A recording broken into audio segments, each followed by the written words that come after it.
Maganda nga po mga kaibon. So ayan, so welcome back sa aking YouTube channel, ang Ken Ken Mini Aviary. So for today's video ay mag-a-update tayo dito sa mga pangyayari dito sa aking ibunan. So ano nga ba yung update ngayon?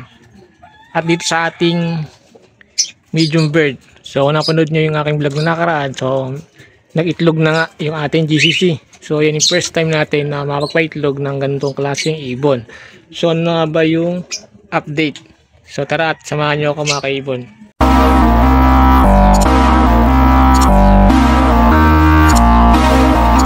So ito na mga kaibon yung ating update. So unahin muna natin yung ating mga Alps 2. So yan. So ito Alps 2 natin mga kaibon. So may mga itlog dito na nakaraan. So gaya nito sa wild type green perso. So yung wild type green perso natin may itlog siya ng 4. So isa lang yung napisa. So ayan, ito na yung update natin. So yan yung akin nila. So isa lang yung lumusot. So ayan. So isang green perso wild type. So ang linis mga kaibon.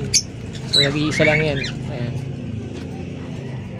Tapos ito naman sa baba mga kaibon, kung napanood nyo, yung ating back to back na pail. So ang problema lang dito mga kaibon, so hindi nagpisa yung kanila itlog. Ayan. So may itlog sila dito, 4 yata 5. So nagfertile naman, problema hindi naman natuloy, hindi nagpisa. So ngayon meron silang bagong itlog. So ayan. So ayan, may bago silang itlog ngayon. Ayan 5. May 5 itlog uli ngayon mga kaibon. So bago na yun mga kaibon. Dahil nga yung itlog na nakaraan ay hindi rin nila pinisa. So yung minatira dun dalawa na fertile pa naman, i-poster natin dun sa Alps 1. Ayan. Problema, hindi rin naman nila pinisa yung itlog nung may poster natin. So sayang lang mga kaibon. So bawi na lang tayo next time dun sa ano.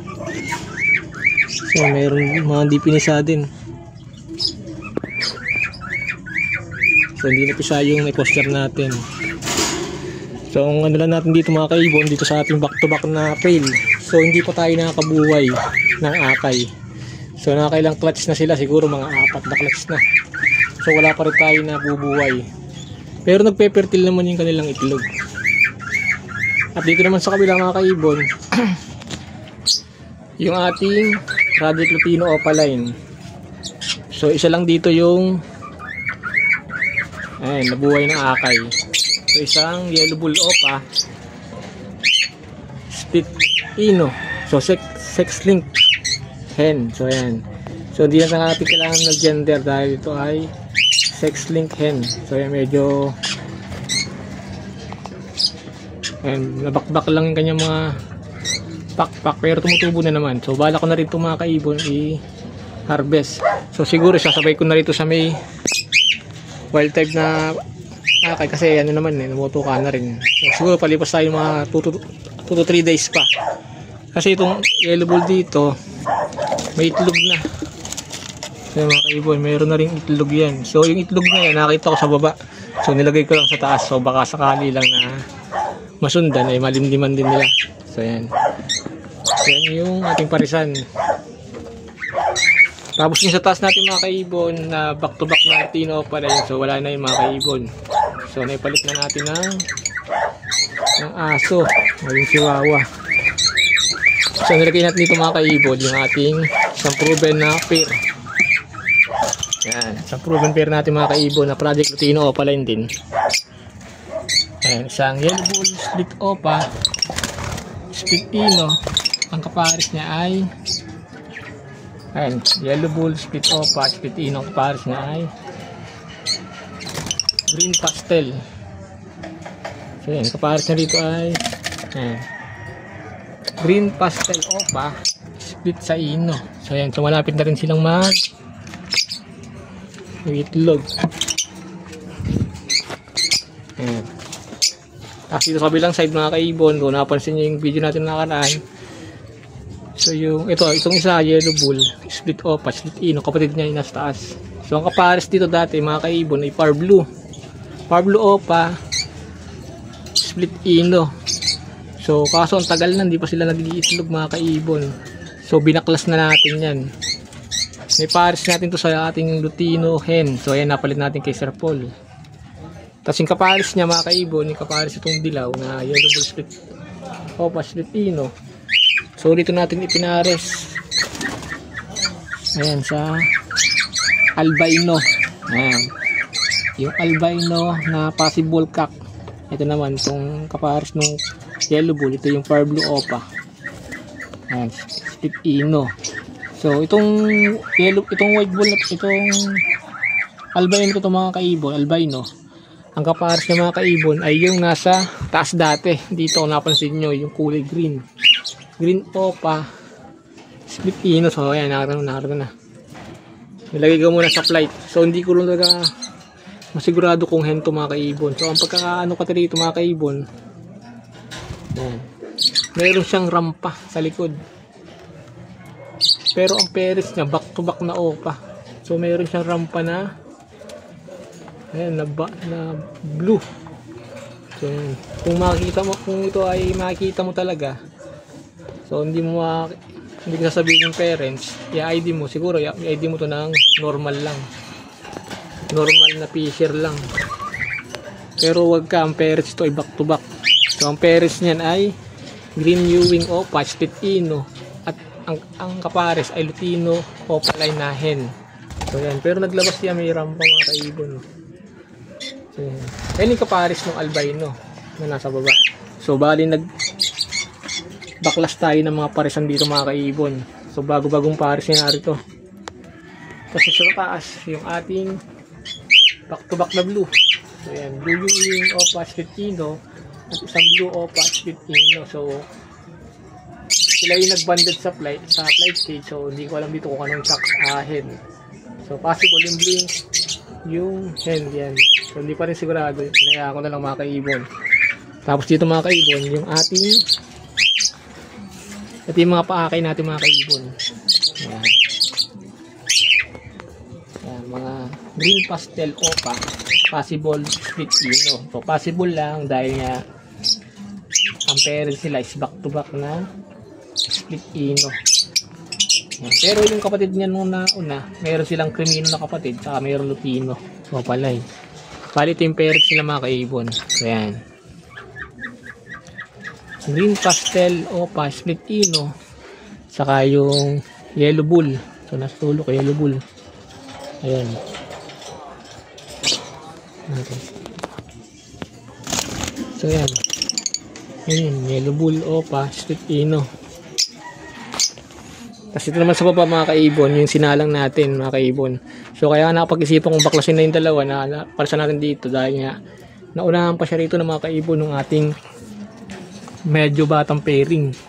So rito yung batang pairing dito mga kaibon ay isang green opa at isang green pastel opa na split sa ino parehas mga kaibon. So medyo bata to kaysa rin sa naunang pairing natin, pero sila pa yung nakapagpa itlog agad. So ang good news lang ngayon mga kaibon, so nagpisa na rin sila. So dalawa yung nagpisa. Problema lang mga kaibon, nung sinilip ko kaninang umaga, so namatay yung isa, so tinanggal na natin. So ang importante mga kaibon, so mayroon tayong proven na. So itong green ay proven na cock na. Green opa split ino, and proven cock na yan. Ang kapares naman nito mga kaibon ay isang green pastel opa split ino. So ayan, mayroon na silang akay. So bali dalawa na yung akay niyan, kaso namatay yung isa. Ang kagandahan lang ito, at least proven na sila. So hintayin lang natin mapaglabas sila ng visual. So meron pa naman dalawang itlog. So ayan mga kaibon, yung ating update. Dito naman sa baba mga kaibon, project na opa fail natin. So ayan, kung napansin nyo yung green na ito, green split opa split ino, kapares sa dati ay far blue na normal na split fail. Ngayon sa pinaharas natin siya ngayon sa isang far blue opa split PF. So ayan, so medyo gumanda yung parisan nila mga kaibon. So hindi ko pala sila nasasalang. Ito naman sa kabila mga kaibon, yung ating isang Alps 1 pa na pair. So yan, Alps 1 na pair. So meron na rin itong mga itlog.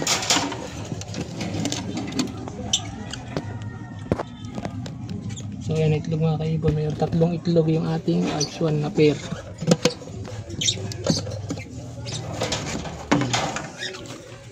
So yan naman yung ating parisan. So ito yung ating isang Parblu na proven. So medyo ginugulpi siya ng kapares niya, kaya inano ko na, naiwalay ko na. So palakisan muna natin mga kaibon to. So sa sasalang ito sa ino rin. Saka ito yung sa ating pares pambago, yung albino na hen. Ang kapares niya ay isang blue pied split ino, possible split opa. Ayan. So maparisan natin mga kaibon. So dumako naman tayo mga kaibon dito sa ating GCC. So ayan, GCC na yan. So ayan, kahit wala, kung napansin nyo pala yung ating tail, so dalawa na lang din. So nakasama yung 3 rito pagpalit natin ng aso. Tapos itong GCC natin, may itlog na nakaraan. So ang good news ngayon mga kaibon, meron ng akay. So napaka gandang balita dito mga kaibon. So nung sinilip natin ito mga kaibon, meron tayong nakitang isang akay. So ngayon sisilipin natin kung ilan na ba yung paakay ng ating GCC. So tara, samahan niyo ako. So ito na nga mga kaibon. So silipin na natin kung ilan na ba yung paakay ng ating GCC. So napakaswerte natin mga kaibon. So first time natin nag-alaga ng ganito. So nakapagpaitlog tayo. At ang pinakamasaya pa rito ay nakapagpaakay na tayo mga kaibon. So silipin natin.